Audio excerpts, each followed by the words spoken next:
লোকসভা ভোটের মুখে কমতে চলেছে পেট্রোল ডিজেলের দাম। তেলের দামে মধ্যপ্রাচ্যে উত্তেজনার প্রভাব যেন খুব একটা দেখা যাচ্ছে না। ডিসেম্বরের মতো এখনো পর্যন্ত জানুয়ারিতেও উপসাগরীয় দেশগুলিতে তেলের গড় দাম ব্যারেল প্রতি $80-এরও কম রয়েছে। তারপরেও এখনো পর্যন্ত পেট্রোল ডিজেলের দামে কোনো পরিবর্তন করেনি দেশের তেল সংস্থাগুলি। তবে ওয়াকিবহল মহলের ধারণা, শীঘ্রই পেট্রোল এবং ডিজেলের দাম বেশ খানিকটা কমতে পারে। শীঘ্রই এ বিষয়ে সরকারের তরফে নির্দেশিকা জারি হতে পারে বলে বলছেন কেউ কেউ।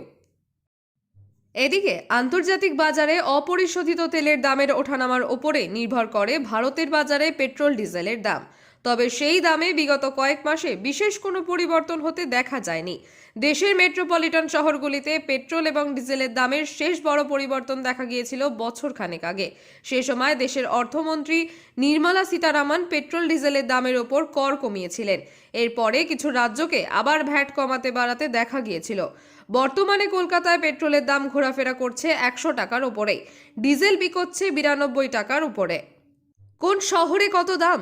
নয়াদিল্লিতে পেট্রোল বিকোচ্ছে প্রতি লিটার 96 টাকা 72 পয়সা, ডিজেল প্রতি লিটার 89 টাকা 62 পয়সা।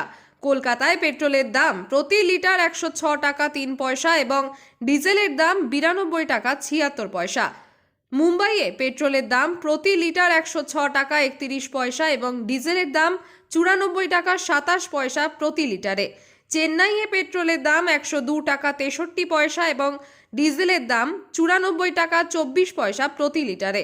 বেঙ্গালুরুতে পেট্রোলের দাম প্রতি লিটার 101 টাকা 94 পয়সা এবং ডিজেলের দাম প্রতি লিটারে 87 টাকা 89 পয়সা।